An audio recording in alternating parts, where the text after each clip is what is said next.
All right. Let's get fired up here.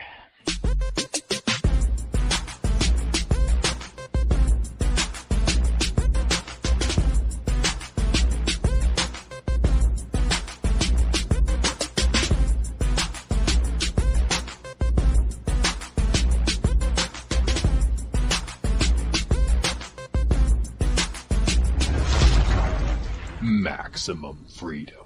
Read. Stay on target. Maximum freedom. Stay on target. Maximum freedom. Read Rothbard.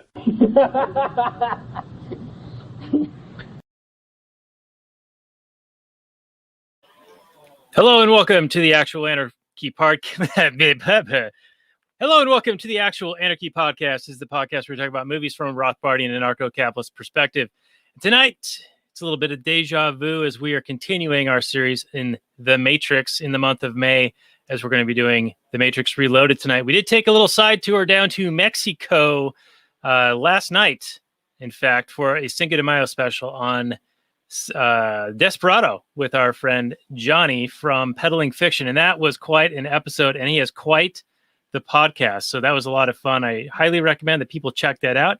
You can find the show notes for this episode at actualanarchy.com/233 and the one on Desperado at actualanarchy.com/232. Now, before we introduce our guest, let's say hello to Robert, the co-host with the most. Vis-a-vis the most of the co-hosts. Yes, thank you. Hello. It's good to be back. Always fun to talk about the mattress films, some of my favorites, the things to sleep on. Yeah, it's going to be really good. And I want to hear a good womp. Wow.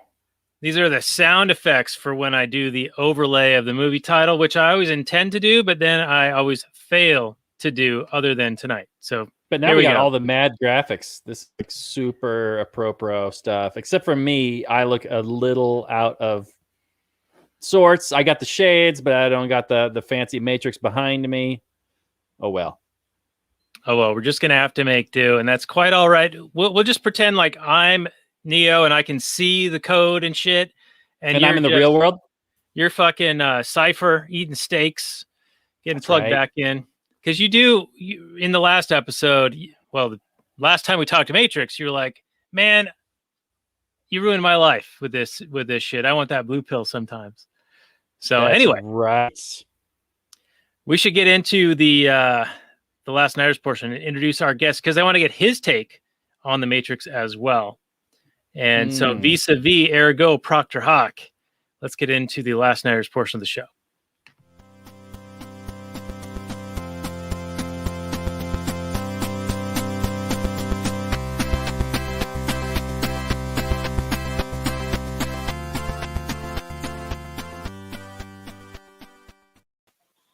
Hey everyone, it's Daniel Elwood, and my co-host is Robert Paul Johnson, and we are the Last Nighters. You can find us on lastnighters.com and also on the Liberty Movement's YouTube channel. We're going to be doing the month of May, all May long, The Matrix, and this is The Matrix Reloaded, and our guest is the great and wonderful and powerful Oz himself, Pat MacFarlane of Liberty Weekly. He was reloading ammunition a few months ago, and so when we thought of doing Matrix movies, I was like, all right, we'll do Pat for Reloaded. Also, we've talked conspiracy in the past, and we have both seen a very long form presentation by a guy named Mark Passio, which talks about the Matrix series and how it relates to a religion of sorts. But Pat, welcome back to the show. And why don't you remind everyone, as if they don't know, where can they find what you do, and what is it that you do? Hey brothers, how's it going? Really glad to see you again. It's been way too long. I'm Patrick MacFarlane of the Liberty Weekly podcast. I'm an attorney. I'm licensed to practice in Wisconsin. I do libertarian legal theory on my website. Been doing it for a hot minute now. And yeah, glad to be joining you. You can find my content as well at the libertarianinstitute.org alongside wonderful contributors like Scott Horton, Pete Quinones, Kyle Anselone, Keith Knight, and Tommy Salmons. So, good to see you guys. I'm excited to dive into this. Right. I'm excited as well. I think that this will be a lot of fun. And I think you have brought visuals along for show and tell tonight. Hell yeah. I might have forgot to tell everyone, this is episode 176 of this here show. Go to lastnight.com/176. Also, we had a little bit of pre-show bonus content, and we will do a little Kathleen Turner overdrive after this. You can find all that on our Patreon. Go to lastnight.com/Patreon. Throw about $5 our way, and we'll give you everything we've got, which, ain't much, but you get what you pay for. So head on over to Patreon for that. Robert's adjusting his pod, it looks like, but I think he's all set. So how we normally start this off, and you know what? I actually have to re-share this because you shared something and that screwed up what I was sharing, but now sharing is caring, and it's going to be on screen in just a moment. Here we go. There it is. All right. So the Google information on the Matrix Reloaded. And I think I got to adjust the size a little bit. There we go. You can see it all now? I think so. Yeah. Yep. All right. The Matrix Reloaded 2003, 7.2 out of 10 on IMDb, 73% Rotten Tomatoes, 62% Metacritic, and 86% of Google users like it. Freedom Fighters Neo, played by Keanu Reeves, Trinity, Carrie-Anne Moss, and Morpheus, Lawrence Fishburne, continue to lead the revolt against the machine army, unleashing their arsenal of extraordinary skills and weaponry against the systematic forces of repression and exploitation. The in their systemic racism. They almost got me there. In their quest to save the human race from extinction, they gain greater insight into the construct of the Matrix and Neo's pivotal role in the fate of mankind. This came out May 16th, 2003 in Australia. The directors listed here, Lana and Lily Wachowski, had a box office of $741.8 million on a budget of $150 million. This is the follow-up to the original Matrix from 1999. And this was followed by Revolutions, which they shot back to back. So Revolutions came out, I think, 5 or 6 months later, I think in December of 2003. And this was the movie that was the last one that had the original Oracle in it. And then she died, I think, of diabetes or something. So that's why in the third Matrix, we have the different Oracle. But Robert, let's go to you for your opening salvo on the Matrix Reloaded. Yeah, let's reload this biatch. Yeah, so obviously the original Matrix, if you listen to the last episode, we talked about this, one of my favorites of all time. And the sequels were a bit of a letdown just because I was looking for more kind of philosophical, mind-blowing, cool shit. And instead I got cool action scenes, some kind of confusing philosophy, and more questions than answers. Like, how exactly does it all work? They've destroyed Zion 6 times. What? Then they just build it, and there's no sign of these previous rebuildings. I like the idea of the one being like kind of the steam valve relief thing. And this cycle, this perpetuates this eternal oppression, I guess you could call it.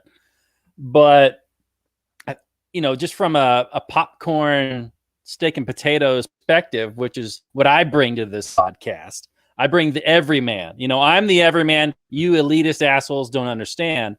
But from the everyman's perspective, I wanted more cool, mind-blowing kind of stuff, and I didn't quite get that. What we did get was a Superman story where, in order to actually have any kind of tension, we have to focus on side characters because Neo just comes in and fixes the problem whenever he shows up. And it's okay that we focus on side characters, but we definitely spend less time with Neo. I guess he's just more of a less of an interesting character at this point. Maybe we just understand he's the one, and what exactly does he have to do? Go to the source? What does that mean? We don't know. What's going to happen? We don't know, but we're going to watch Morpheus and Trinity do some really cool shit on a highway they built, which is going to be sweet. It still holds up to this day. Had a lot of fun with the highway scene, although I had an issue with the ghosts. Like, and pumping endlessly rounds into this car and the never twins? hitting anybody. The I White Boy mean, Summer Twins? they must have shot a couple hundred rounds into this car at what, 20, 30 yards at the most, and you're not hitting anybody. Every time you fire another bullet, there's less and less tension because, well, apparently they're just not gonna hit anybody. This is just kind of boring. But they did a really good job with the speed, and when Trinity turns around and goes head on traffic, that's fantastic. I think though that they just ramped up Neo at the end of the Matrix too fast. He just becomes Superman too quickly, and he's just almost like a boring character that you have to throw 1,000 Smiths at him in order for him to have even kind of any fair fight, because otherwise he just solves the problem instantly. So probably they maybe had a little bit of remorse when they had to come up with these sequels, because then they just got this Superman character and they're like, well, what do you do with a Superman character? He's just too strong. Focus on the side characters. I thought that maybe he wasn't powerful enough based on where they left him at the end of the original, where he's just like barely paying attention and fighting off all these agents and all that. In this one, it's still like he can handle them, but he's not doing it lackadaisically. It takes some effort. And so they sort of hand wave it away with him saying upgrades or whatever, but it didn't seem like he was as overpowered as I thought he should have been, how they ramped him up at the end. But it sounds like you thought he was still a little overpowered. Well, he is in terms of fighting one agent, right? Like he has to fight. They have to throw a whole room of guys at him. Yeah. The Merovingian has a room of like your typical Saturday programs, like superhero characters. Exactly. They have to throw 1,000 Smiths at him, and then he can, it's an actual fair fight. If it's just one-on-one, yeah, he just blows up a Smith. I mean, who cares? They're nothing to him at this point.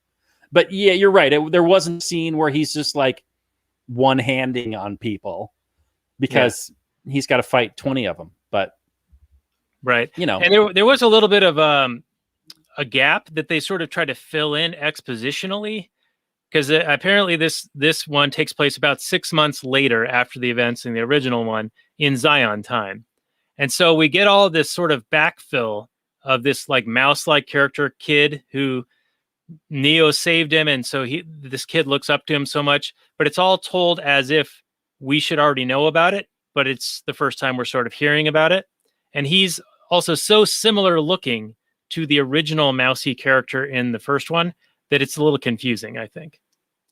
Yeah. And since it's a half of a movie, we get a set with the mouse character, but there's no real payoff. Like, right. What's his character supposed to even do? He carries some bags in this one. Okay. What happens? I mean, obviously we have to watch Revolutions and then he does his thing. But if you're just watching this as a complete movie, it feels incomplete. Right. Yeah. And I think that was a big controversy with the ending, that cliffhanger ending. Like a lot of people were disappointed because I didn't pay to watch half a movie. I paid to watch a whole movie, even if it's going to be Snyder Cut length. The first movie, it's a complete story. I mean, you could end it right there, and it sure leaves the door cracked for sequels, but you have the full story. And then this one, right, you're just kind of getting into it, and then, you got to wait 6 months, at least, back in the ancient days.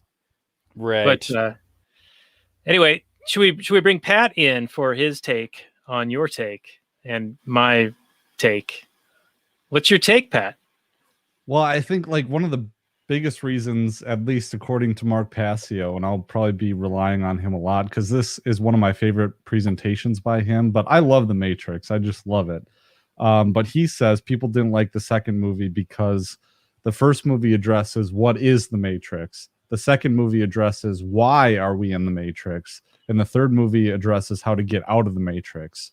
And people are interested in the first question, but they're not interested in the second and third questions because there's some like inconvenient truths there. I can relate. Yeah. So yeah, I don't know. They were largely forgettable for me, like I was 6 years old in 1999 when The Matrix came out, and I remember that the first DVD that we ever bought with our new DVD player was The Matrix, and I watched the shit out of that, but I didn't watch the second or third ones much at all, maybe 1 or 2 times. Yep, that's about my experience too. Yeah. The first movie is so good; it's such a complete story, and then the second one and third one are, yeah, they're more of the story, and they kind of finish it off. But It's like maybe. Sorry, where do you Go ahead. go from the first movie? You know, it's like I don't think they set it up to be. I mean, yeah, they leave it open ended. Yeah. But you almost don't need sequels. It almost felt like Joel Silver was like, we need to make more money. Yeah. Okay, come up with something. Well, it's like a good horror film. You know, a really good horror film doesn't show the monster very much, except once. And in The Matrix, it's almost like, well, the whole Zion and everything about the one in Neo is almost better if you have to imagine it yourself. Because Absolutely. whatever they're going to portray is going to be lackluster because it's not as good as what you imagine it to be. 100%. Absolutely. Yeah.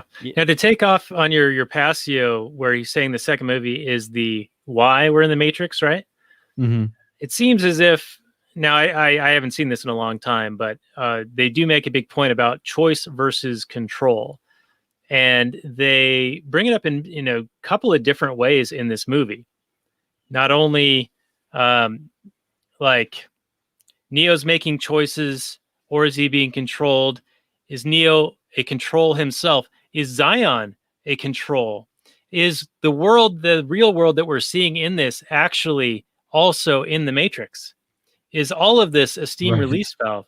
Because, you know, when the sentinels are about to attack them and Neo can stop them in the real world, that's a sign that perhaps we're still in the Matrix. Right. Yeah, I didn't even... Either we're still in the Matrix or Neo is getting even more powerful and hence even more boring. Yeah, right. Whoa.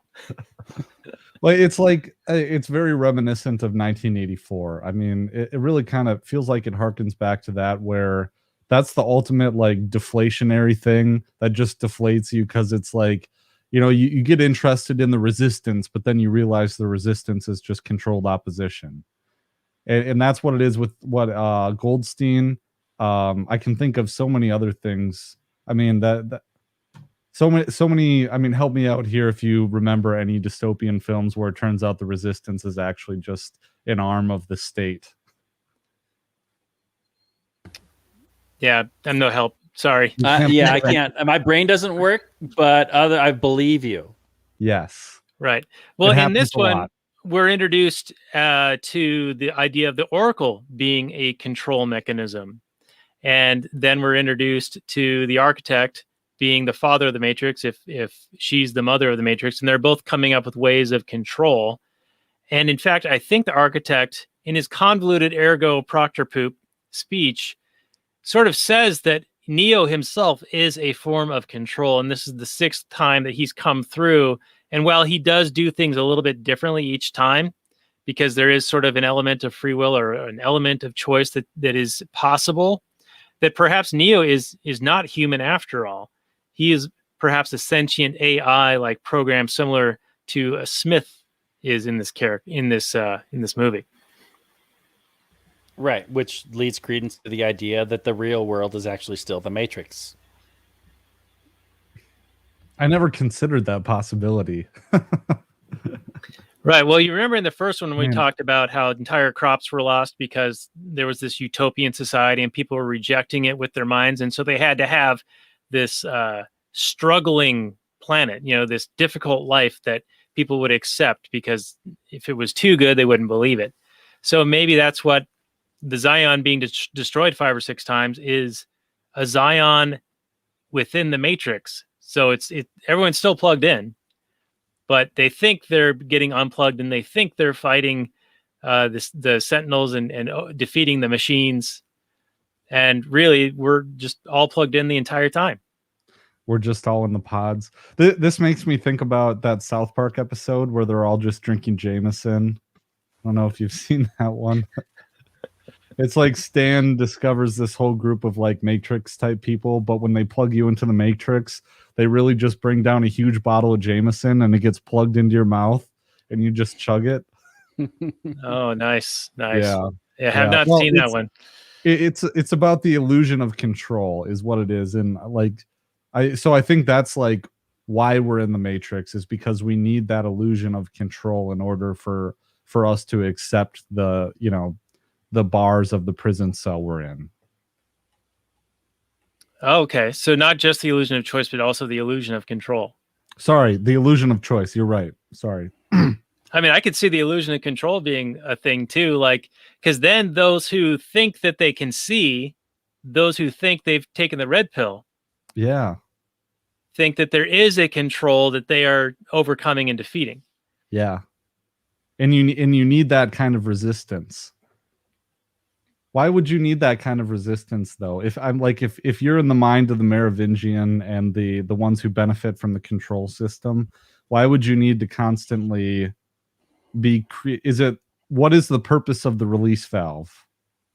Well, if we believe the story from the original Matrix, where they say that the minds rejected it and in crops were lost, that meant that the humans in the pods died. Mm-hmm. And so perhaps the control, it's necessary to keep the humans alive because they think that there's this struggle that they're involved in. And they got to give it, and they have to have, they have purpose. They have the ability to win, or at least the perceived chance to win. You feel more important that way. You have some successes, you have some losses, but you have the chance of success, and your choices seem to matter. It's a huge psychological boon for sure. I don't know if you didn't necessarily die otherwise, because we don't have that ability to change the real world like that. But maybe communism does. I don't know. It's like Corbett had that documentary about the rat experiment, the human rat experiment, where they put the rat utopia, where if everything, what was it? That if everything was limitless. Are you familiar with this experiment? Yeah. He made a giant rat mansion, and they grew, they reproduced, but they stopped at some point. Like they wouldn't fill up all the space and eat all the food. They just kind of stopped, and they got lazy, and they stopped having sex, and they didn't even fight with each other really. They didn't compete for anything. They just kind of quit being rats. Yeah, in Corbett's documentary, or his piece on it, he talked about how the guy who designed the experiment, it was always about more than just rats, and he has this really like weird thing in his paper that he eventually wrote about it, about how it's really about controlling the human race. It's pretty deep. Maybe I'll send a link so we can talk. Put it in the show notes. Yeah, maybe we're seeing the fruits of that research being deployed now. Right now, yeah. Yeah. So some of the notes that I have, if we're ready to move on to a couple of different things here, are just quotes that Morpheus said that I thought were really interesting. And I identified with him in a lot of ways. So he has so much faith in that he has the one true kind of concept or philosophy or the prophecy. And I liken this to how we all adopt a common, anarchist, capitalist, libertarian, non-aggression principle philosophy. And that is the retort to not everyone believes as you do. Well, my beliefs do not require that they do. Unlike the statist mind, which does require that you also go along with their edicts. Yeah, it's a good quote. I wrote that one down myself. It's very much, when you have certainty and understanding, you're not necessarily going to take some dumbass criticism from some rando and have it shock and break your worldview. It's a complete worldview that, and to your point, their belief systems, you have to go along with all this crap, and it's constantly changing. Yeah, and if you And don't like need it, that leave. hive mind. If you don't like it, leave. Well, so just by being in a geographic area, you're basically submitting to anything and everything that they can conceive of, even going forward. And what if it's worldwide like it is now? Yeah, where do you go? You can like it, leave. Yeah. Pat, you got any comments on this before I move on to my next present day relevant quote? I kind of likened it to the struggle between Morpheus and this other commander guy from Zion really reminded me of kind of what's going on with the Mises Caucus and Dave Smith. Is that we're both kind of members of Zion, for lack of a better term, but Morpheus, if I can compare Dave Smith to Morpheus, has this idea that we have to have faith in the message and faith in not going about the pragmatic kind of thing, which is what this commander guy is talking about. He's like, there's machines headed to this city right now, and we need to do things to stop them. And Morpheus is like, well, it's about more than that. It's about Neo. It's about the message. It's about waking people up. And I think that's directly relevant, to what's going on, what has gone on with the struggle in the libertarian movement between the blue-pilled libertarians and people who are, super principled. Yeah, I agree with that. That's a really good point. I think that the reason that Ron Paul was so popular and a movement sparked behind him was because he was so on message. For the most part, there's a couple of things I'd nitpick with, but he had to sort of appease to the constitutionalist crowd and Republicans, the more hardcore kindred spirits, I would say, to some of our at least free market leanings. But there is a case for some pragmatism, I think, on a local level or in a defensive capacity, making change where you can. I think Hans Hermann Hoppe had a paper and a speech about what must be done, and it's all about getting active locally to make your the things that affect you more directly lean towards more freedom. But I think Dave's point is even probably more powerful, and that is, if you have the platform, and they're basically giving you a platform when you're looking at a national race, that's where you can get the message out. And that's what needs to be pure enough to where people can hear it and be drawn to it.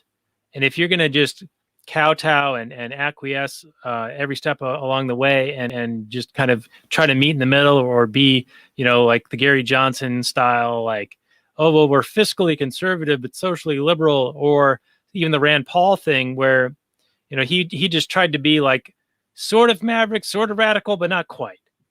He tried to meet in the middle a little bit too much. And I think that those just become milquetoast, watered down messages that don't inspire people. I mean, who's going to go to the ramparts for 3% lower taxes? I think that was a Murray Rothbard quote. He's like, we need to, actually inspire people with like a real goal and a real vision that people are going to be willing to work for and take pride in that.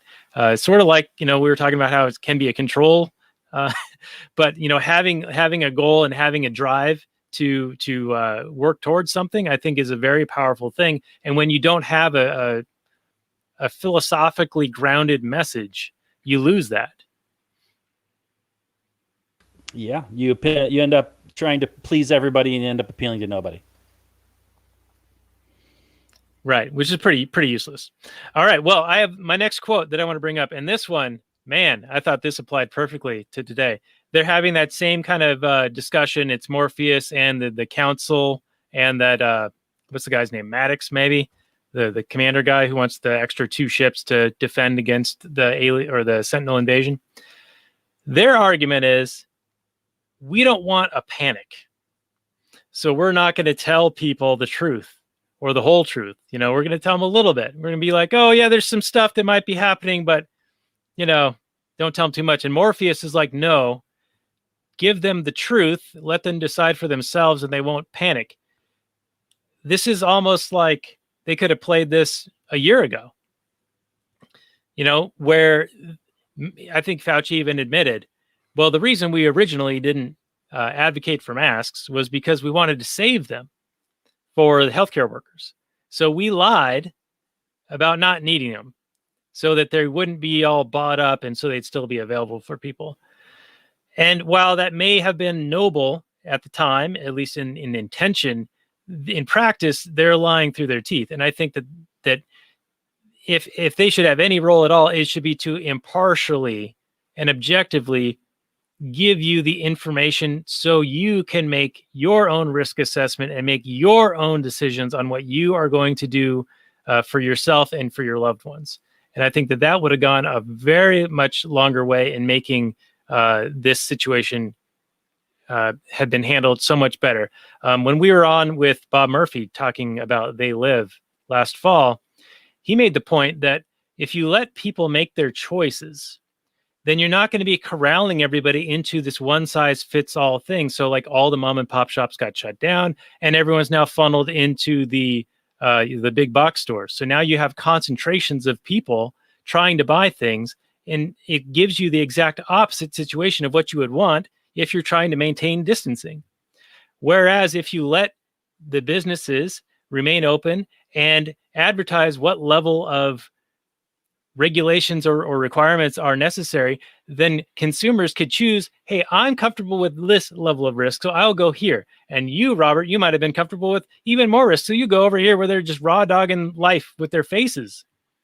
And then some of the oldsters would be like wearing the 17 masks and the glasses, because it can get in your eyes, apparently. At least that's what he was saying last July. But then there would be a place for them that would cater to that, And so by eliminating those choices, we not only got the opposite effect of what they were trying to get, but we also lost valuable information. Because then we would have been able to see, okay, what's it like when you do this? What's it like when you do that? What kinds of solutions are going to come up and spring forth spontaneously as people are trying to deal with this to satisfy consumers who now have an awareness of some greater risk, initially nobody knew what the scale of that risk was.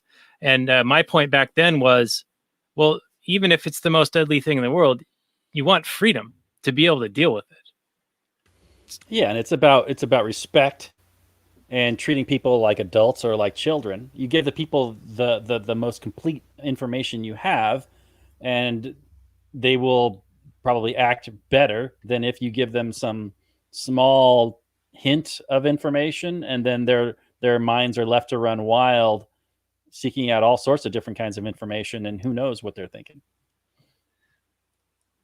Yeah, buddy. Sorry, I pulled you up, Pat, while Robert was talking. I was trying to grab your links so I could put them on our show notes page. But I thought I'd make it a little easy for you. Yeah, thank you. So anyway, I thought that was a really good quote from Morpheus, and I think that he was vindicated in this. He told them the truth, and he got them inspired against a common enemy, and he got them fired up to defend Zion. And I think that's what you want. You want people to be able to make the decision for themselves. I mean, could you imagine if they had gone that other dude's route? The people would have just been like, "Oh, nothing's wrong. Okay, life is going on until it's too late, probably." Yeah, until the sentinels are beating on the door, and nobody's prepared for shit, and nobody's like, I don't know, like made peace with it or been like, okay, they've come to terms with it. Like, okay, we've got 72 hours before this thing happens. And you go through all those, mental processes, the stages of grief or whatever. And then you have resolve to deal with it. But, if they just lie to you to appease you and just keep you docile and then you're surprised with it, then what's your reaction going to be then? You haven't processed any of this information. You haven't made any plans whatsoever. You don't know if you're, in a position to do the thing that you think had you been given the time to actually prepare, that you would have done differently, Yeah, and it's centralized, thinking. Like he knows better than all these other people.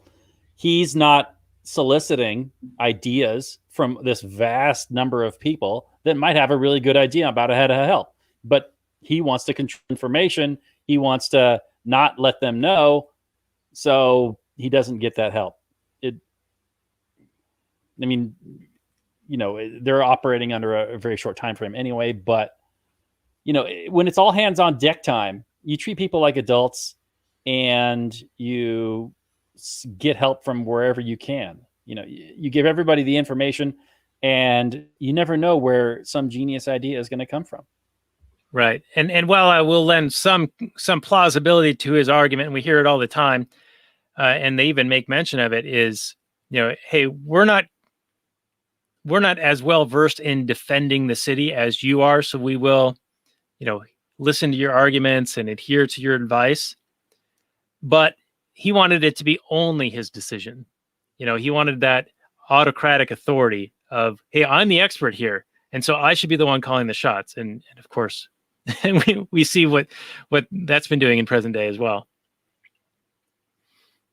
Do we think that given the opportunity, Morpheus would have, if Morpheus would have had it his way, would he have decided to defend the city at all, or would he have put 100% of all the efforts into Neo's mission? I think that Morpheus was probably okay with just having some resources devoted to his mission. 2 or 3 ships, yeah. Yeah, and really that's almost a margin of utility argument, because to him, those 2 or 3 ships are vitally important to his belief in the prophecy, whereas for Maddox, or whatever the guy's name is, it's 2 or 3 more ships out of, I don't know, dozens. I don't even know how many they have. But each additional ship to him, while he is claiming it has a lot of value to him, it's really, just a couple more than a bunch that he already has. Indeed. You got any more quotes from Morpheus, Daniel? Well, or there's another quote when he's making his speech to all the people. He says, "We must shed our fear of it because we are still here." And I think we could use some of that for the population these days as well. We need to shed our fear of the propaganda porn that is being spilled out upon the airwaves and the websites. There are so many holes in their arguments these days and in their data. Tom Woods had an email today where he has the chart compared for hospitalization rates between the 25 most restrictive states and the 25 least restrictive states. And the 2 lines are virtually mirror images of each other. Like they're like the same, like they're hardly different at all. That's like day 390 something to slow the spread, and only 99.998 of us remain. Right. Like writing my apocalypse journal. Yeah, if someone were to write an apocalyptic novel based on today, I don't know if anybody would read it. I wouldn't. Yeah, it's so bizarre. But anyway, we had an example here where the guy who delivers our monthly meat box, we have the butcher box thing. Nice. And I've been marking time with his arrivals because I've lost all concept of time since the 15 days or whatever to flatten the curve. So anyway, it seems like he was just here and then he's back again, and that's been going on for months. Well, anyway, he's always been wearing a mask, and sometimes I see him driving through the neighborhood making deliveries wearing a mask. By himself? By himself. Not today. No mask today. And so when he approached, I was like, "Oh man, it's so good to see your face."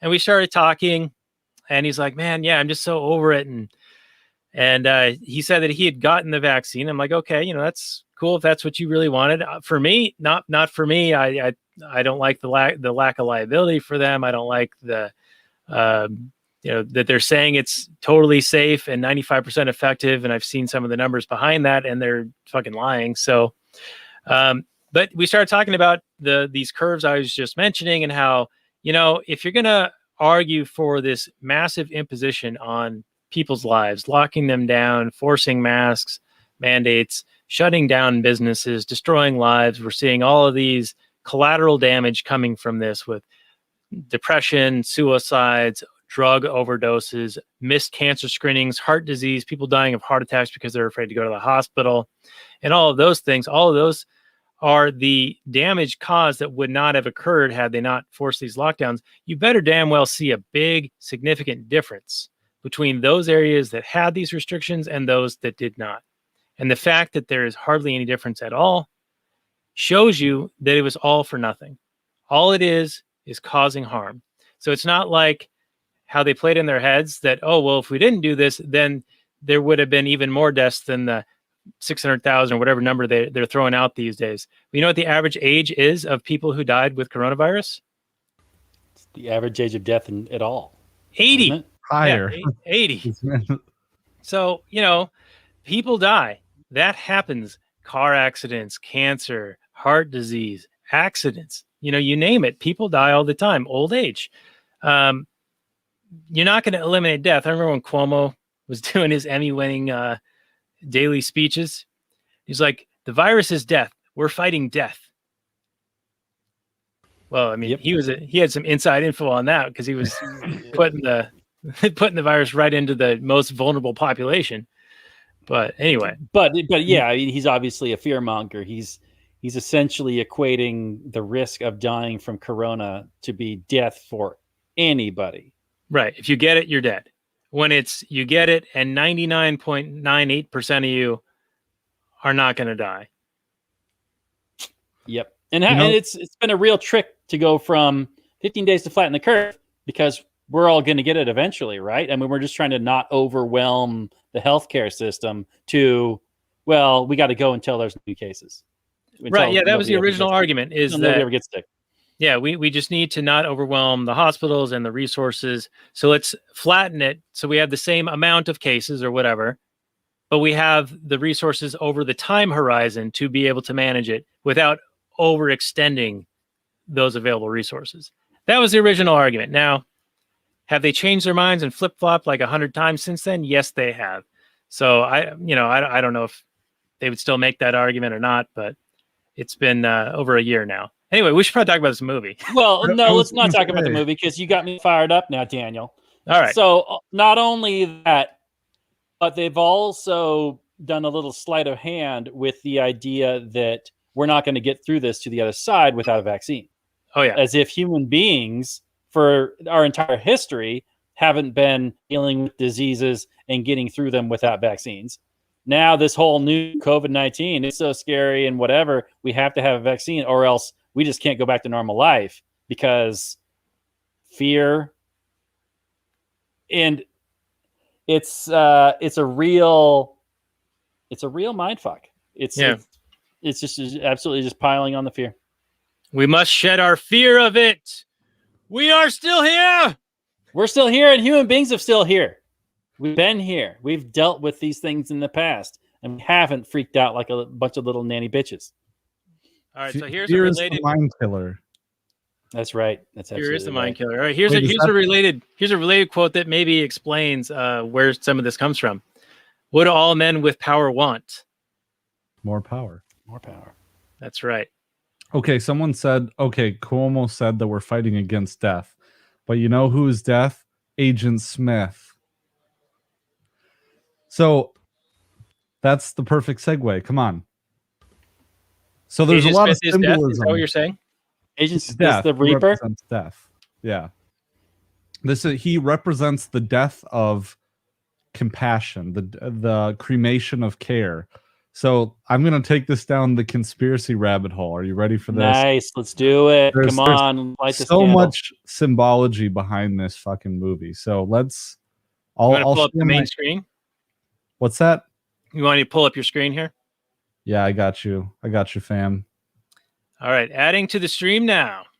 So this is the symbology behind the movie, basically, that the Neo and Morpheus and Trinity represent the three parts of the human consciousness, basically, that Trinity is the most important, actually, character in the whole trilogy, I think, is that she represents, our compassion and love and heart and care and spirit. And, that's basically Passio talks about how in the second movie is about how we are always saving Trinity, because at the beginning of every Matrix movie, Trinity is in grave peril. And Morpheus is asleep, and Neo is asleep in the beginning of every movie, and he represents the common man, our will, our courage, our conscience, and our freedom in our action. And so basically the whole series is about Neo saving Trinity, which is Trinity is what's needed to overcome the control system. And Morpheus is the one who wakes Neo up. So they connect through Trinity, who's the heart, and Morpheus wakes up Neo, and that's where we get all this stuff. So pretty interesting stuff. Like, I didn't think about it until it's true, right? That Trinity is in grave mortal danger at the beginning of every film. I can't think of the third movie. What peril is she in? Well, Neo's in a coma, and the dude who's been taken over by Agent Smith threatens him early on in the third film, if I recall. I haven't seen it yet, but we will see it because we're talking about it next week with Mike C. of Mechanical Dream Revolution. Who's been adding awesome comments, by the way. Well, he's an awesome guy. Makes awesome music, too. So, here's some more slides from Mark Passio's thing about Neo being our neocortex and our being the new man, which I thought was a communist concept, wasn't it?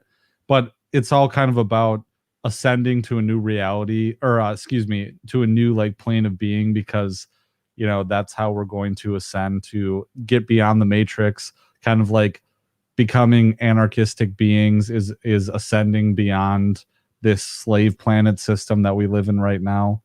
So prison planet. Prison planet. I'll just go through these quick. So the most powerful world is no, and that's what Neo says at the end of the first movie. So learning to say no to this.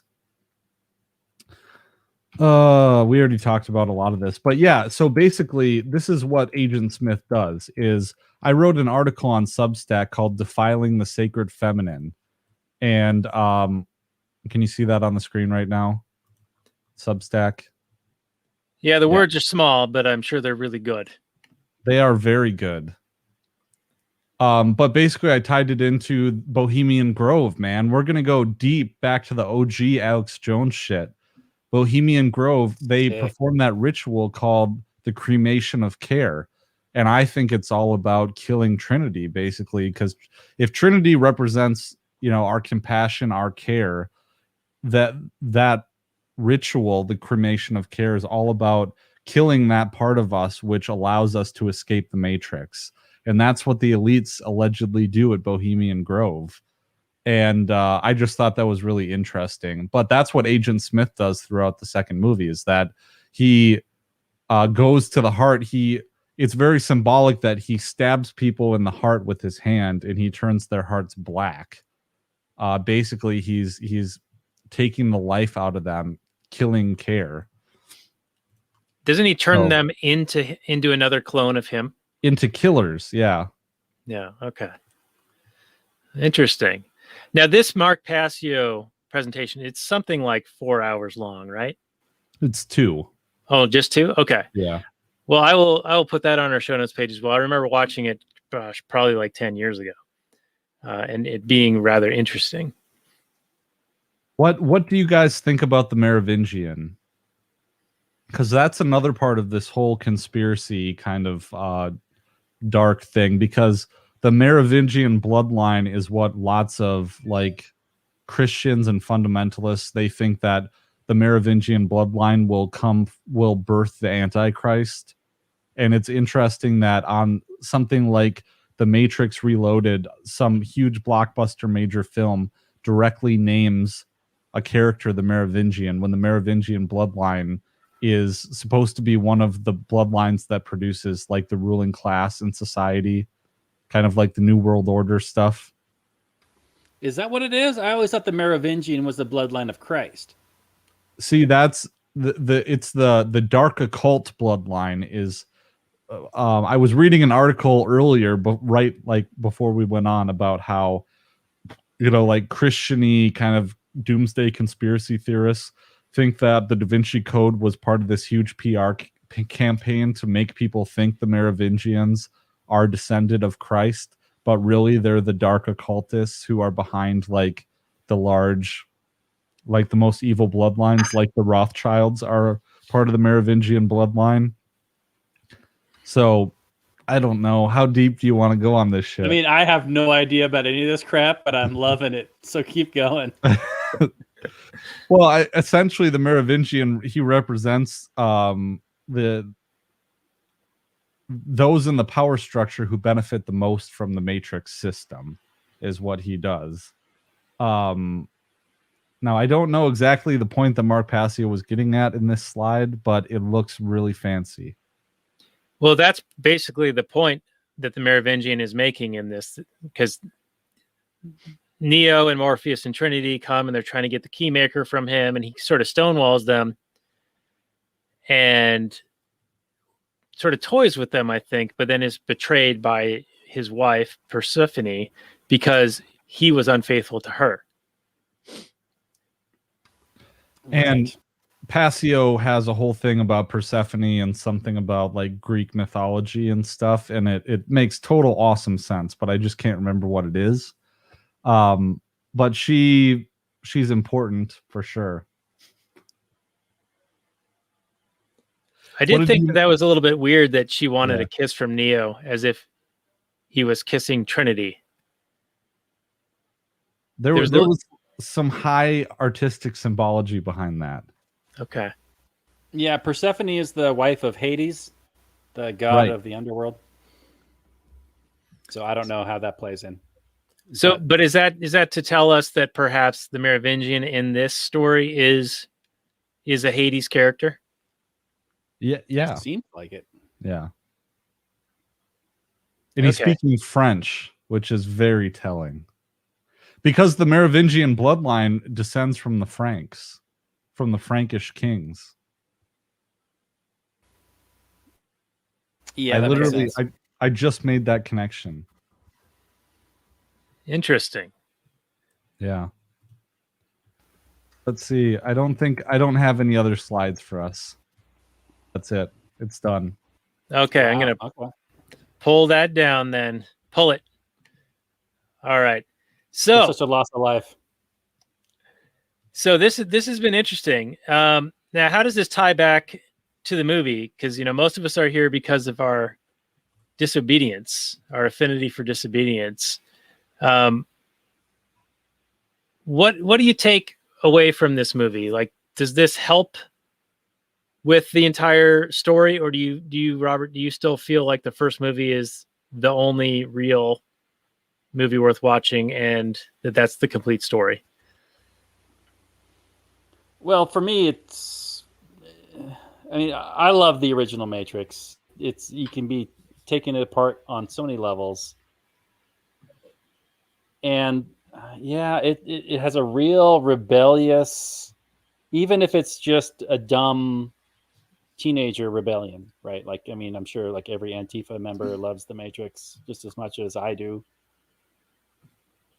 This movie, if they were exploring some more ideas, but it's definitely unnecessary. It's not like it completes anything that that the first movie was lacking anything.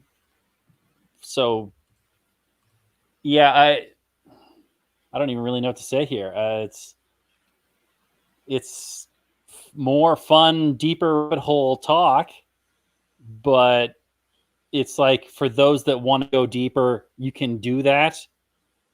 But for the vast majority of us, the Matrix is enough, I guess. Right. That's what Now, before we go to Pat, I wanted to also ask you, Robert, you said that you liked the action sequences in this one, but I found them to look pretty dated CGI style in a lot of ways. And I think because they found that they couldn't do the same kind of manual wire work and rigging that they were doing with the cameras to get the Matrix, like 3D motion kind of thing that they were doing in the original. So they did a computer program they sort of developed to be able to do this. And I think it looks almost video game-ish. especially the Smith fight. And whenever Neo's like flying around, it just looks a little plasticky. It looks a little like he's a toy or something like that. Yeah, it's unfortunate. But they were, I mean, these movies cost like $1 bajillion at the time, and they were developing all kinds of fantastic technology. And that's the nature of the game. When you rely too much on CGI, it's eventually going to look dated.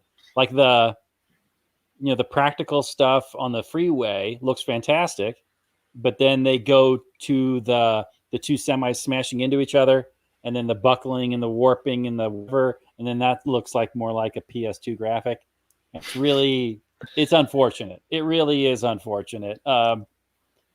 Yeah, when the bullet effects, all the CGI, they made it look as good as they possibly could at the time, and it just looks poor because of all the amazing advancements we've done. All the amazing advancements in technology that have created look poor. So right, and what they were doing at the time was probably advancing things beyond what they were before that. Yeah, it cuts like a knife. It looks so good at the time, and then it ages poorly. But they got their money, and I still had a great time with it. The bad graphics don't really, it doesn't take away too much of my enjoyment. But you're right. You're right. It does look bad, objectively, especially for somebody that is watching this movie for the first time. If you're watching it for the first time in 2021 and you're like, what's the big deal about this movie? I've heard so much people talk about it all the time. Let me look at it. And you're like, really? This looks like such shit. Lots of shit on the screen. I don't know. What's the deal? Yeah, I mean, the first one's that still... bad, but the ghost effects, the twins, when they transform into their hollow selves, it's not that great. You mean the Ghostbusters effect? Yeah, it's just not. It's not up to today's standards, and why would it be? But I mean, we'll see what we get with the remake here, or whatever it is they're doing. I'm sure it'll look amazing. It'll look photorealistic for our today's eyeballs, but in 20, 30 years, will it look as bad again? Yeah, probably. Yeah, fortunately, my eyes are deteriorating already. So by then, I mean, it'll just be a smudgy blur, and I won't be able to tell the difference anyway. That's right. Your cataracts will be covering everything, and everything will be dark. All right. So, Pat, do you have any final points? We're going to need to start winding this one down already. Yeah, I kind of think, from the perspective of completing the philosophy, movies 2 and 3 are necessary. But from a storytelling standpoint, I think you could have better ended it with just the one. But knowing how much secret symbology is behind this, and you'd really have to watch that Passio presentation to really start to appreciate it, because there's so much more hidden gem stuff in there. All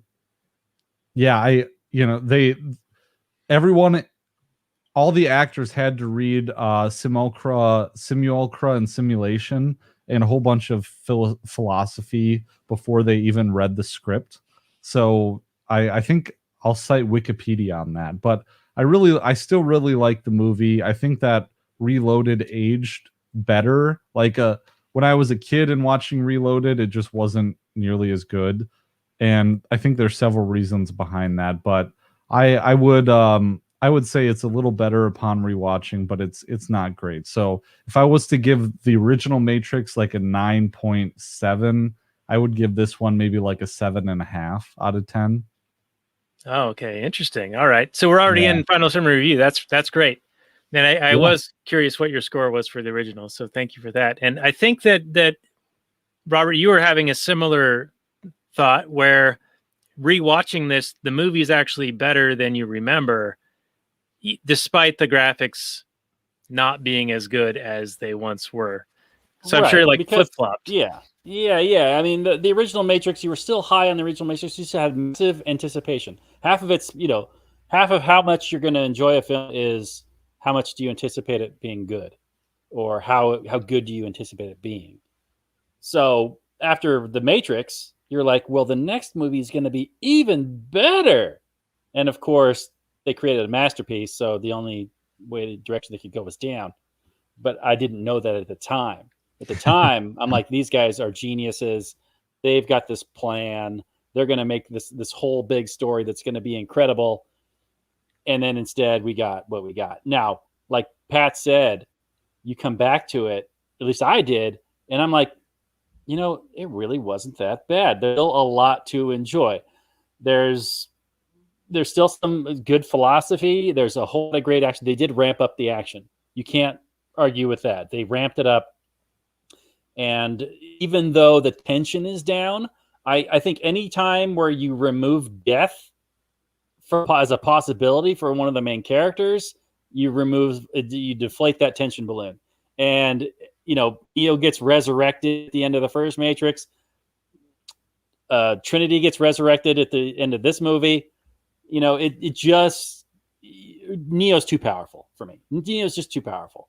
But the movie itself is still a lot of fun. I'm actually looking forward to watch Revolutions, although I remember Revolutions being my least favorite. And we'll see. Isn't it a bit long? And there's a whole lot going on in like the real world that just isn't super great. I don't know. We'll see. I don't remember a lot of it, and what I do remember wasn't good. So I remember Neo being carried off dead by machines into a white light, and anyway, there's flashes of stuff, but it's not as memorable as that first Matrix, of course. So Right. Yeah, for Pat's score, I gave the original Matrix 9.9 out of 10, and I am going to give this like a 7.2. It's good. It's still recommended, but it's not a masterpiece that the original was, for sure. Not for me. All right, very good. Well, I agree with both of you guys in that when I rewatched this most recent time, I actually enjoyed it more than I thought I would, just from my old recollection of it not being that great. But you're right. When you revisit it, it is actually pretty good. Granted, it does look a little bit dated. And in some ways, I sort of wish that I had watched Revolutions again before we had our discussion tonight. But then I probably would have had an even more confused mind on what was going on and what thing happened in what movie. So I think we probably did the best we could as far as watching the one movie, talking about it, and then next week when Mike C comes, we'll do Revolutions and just focus on that movie and a little bit of the original, I think, because Mike's been telling us a lot of interesting stuff in some of the pre-show content. He hopped on with us before we did the original Matrix episode 2 weeks ago and was telling us some interesting things. So that will be a fun conversation next week. But for this one, I'm going to go with a 7 for Matrix Reloaded. And I think it's worth watching. And I'm not sure what to make of what they're doing coming out later this year. And so, Pat, I wanted to get your take on what do you think they're working on? Do you have any readings in on this? I don't. The last thing I remember seeing about it was a picture of Keanu Reeves walking across the crosswalk with one of the Wachowski sisters. So I don't know exactly what they're planning. I don't know what direction they go in, but I don't know. It has to be better than Revelations. What would you like to see out of this new project here, Pat? I don't know. I'd like to see something that has a good storyline, but something that challenges orthodox beliefs. Something like the first Matrix movie that is like a secret ninja bomb planted deep in people's psyche, like a Larkin Rose Candles in the Dark type thing that people don't know they're ingesting, but they're ingesting it regardless. Wouldn't that be awesome? I think it would only be good if it challenged, like in a true Matrix way, if it really challenged orthodox beliefs in a way that was cool, because that was the strength of the original Matrix movies. Yeah, absolutely. Giving you something to chew on in your brain and your eyeballs, and it's just cooler than anything you've seen before. That being said, it can't be any better than John Wick because I love John Wick movies. Like they could make 20 of them. I think I've said this on your show before. They could make 20 fucking John Wick movies and I would love every single one of them just as much as the first one. So I don't know how you can top that right now. I keep hearing about it. I got to watch John Wick. I haven't done it yet. And there's like 3 or 4 of them out now. It's awesome. That's okay. Awesome, yeah. Well, once I get the first one was a lot of fun, but he like avenging his dead dog or something like that. So you can't take it too seriously. It's like, okay, I'm here to watch awesome like neo noir, action kung fu shoot 'em up films. It's not. You can't look too much into it. It is what it is. So he's basically Neo again. Basically, yeah. Okay. He's the Boba Yaga. He's the the boogeyman. He's a mafia hitman and he gets crossed and he just kills everything. Okay. Well, I'll give that a watch. It's been recommended. There's gold coins in it. So I don't know what you wouldn't like about it. Oh man. So, well, we're gonna have to have you back, Pat. You've been on, I think, almost a dozen times. Mike's been on about a dozen times too, so we're going back to the well on that. But why don't you just remind everyone where they can find your podcast, and then we will sign off and get into some Kathleen Turner Overdrive. Awesome. Yeah. Hey, thanks for having me on, you guys. I really appreciate it. It's always a good time. I'm so glad that we've been friends for so long. It's really special. So now that shit's out of the way, libertyweekly.net is where you can find me. Also on the Libertarian Institute at libertarianinstitute.org alongside other fine podcasts. So until next time. All right. Well, next time we will be back with the May-trix Revolutions with Mike C of Mechanical Dream Revolution. And you guys can support the work we do here. Go to lastnighters.com/Patreon. Get some of that Kathleen Turner Overdrive and pre-show bonus content. You can find the show notes and more for this at lastnighters.com/176. We will have all of Pat's prior appearances with us on the show and also links to the Libertarian Institute and also his show at libertyweekly.net. And with that, we'll say good night from last night, everyone. We will see you guys next week. Peace out.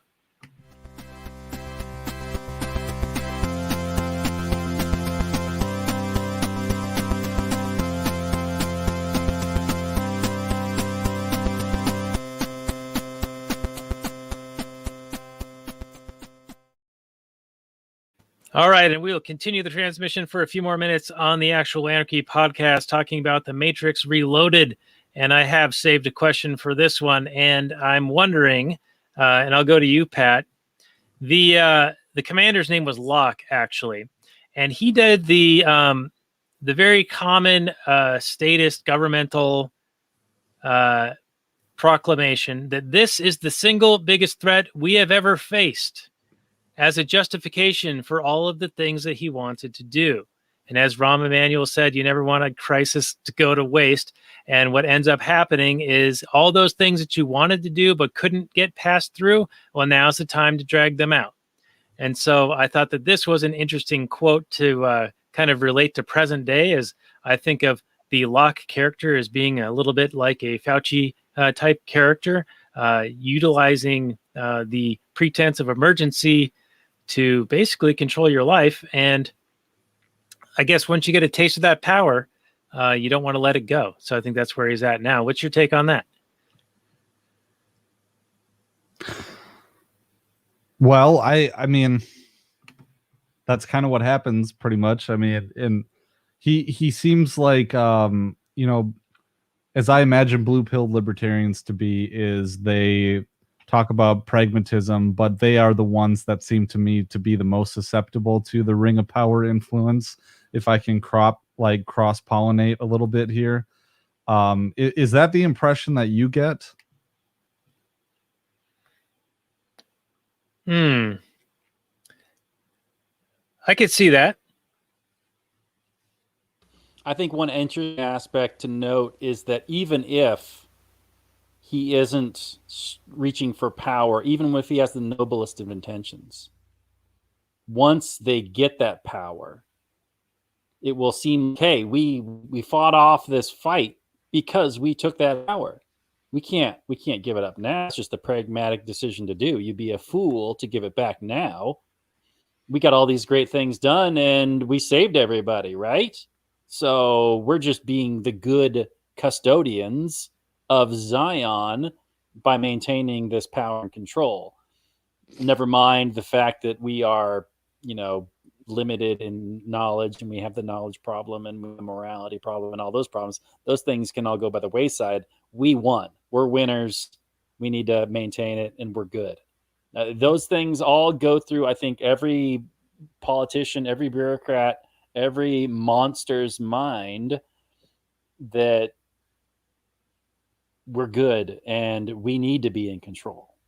Right. And even beyond that, there's also, because they're an expert at one particular field, it's sort of assumed that, well, they're smart guys, so they must know about all of this wide breadth of different topics and things. And so we should go to them for their wisdom and listen to them and don't question them whatsoever, because that's how science works, not questioning authority. That's right. The technocracy is real. Do you think, interesting hypothetical, do you think that Ron Paul, if he was elected president, would have been corrupted by the office? Or more likely, do you think that someone like Nick Sarwark, if elected to president, would have been corrupted? Same old, same old. Yeah, Ron Paul knows too much, and he's principled. I don't see it happening. I think even with every diktat he gave, he would know that he's using authoritarian control and that he's undermining all kinds of people's independent will and that kind of thing. Yeah, Sarwark, he wasn't just... he's a snake, some kind of CIA plant. That guy's garbage. Did you see that picture of him on Twitter that he posted? It was like a casual picture of him laying in bed with his little Band-Aid on his shoulder and like kind of a smile about getting vaccinated. Yeah, it looked like a dating profile or something. It was weird. It did. It was fucking weird. Shit.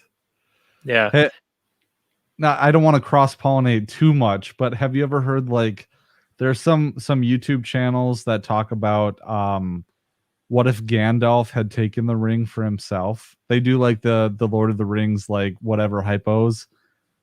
I don't know. I just picture Ron Paul being like Gandalf the Grey, and he takes the ring and uses it for good, and he ends up being like, it's really funny because like Gandalf ends up being a good Sauron. Like he's a fascist who ends up like trying to instigate for good, but he still is a fascist. Right.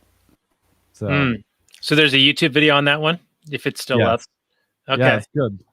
Yeah, find that one, or I'll try to find it and I'll put it on the show notes page. That's interesting.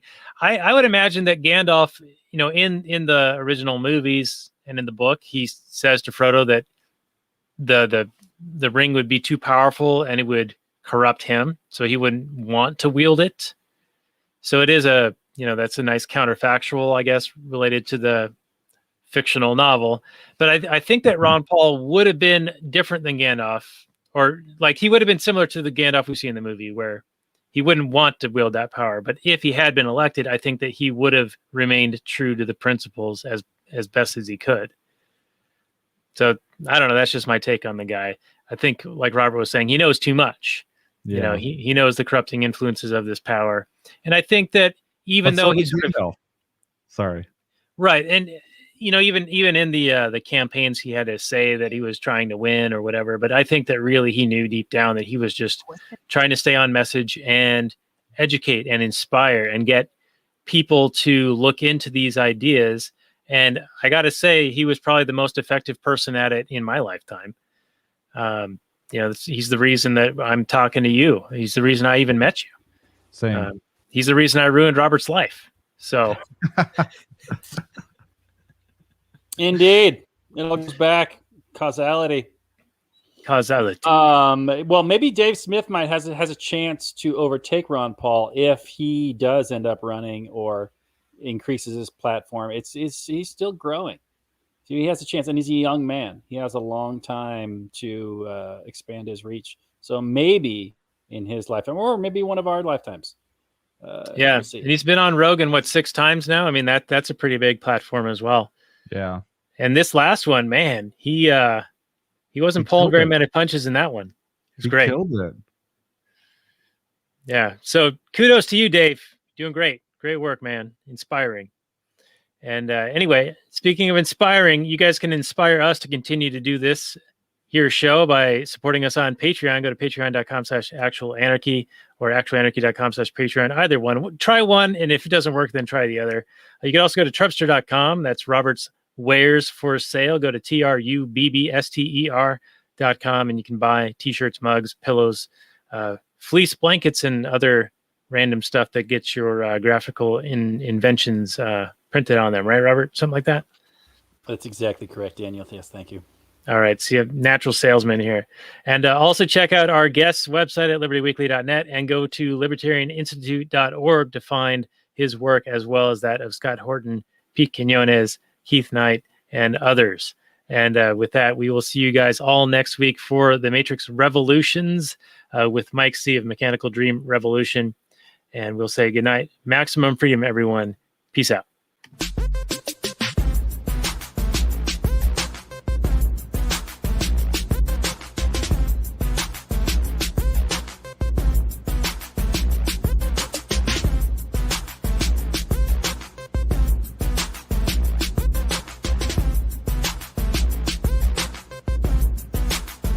The Chipmunks. CHIPMUNK. We're the Chipmunks. Guaranteed to brighten your day. Do do do do do do do do do do do.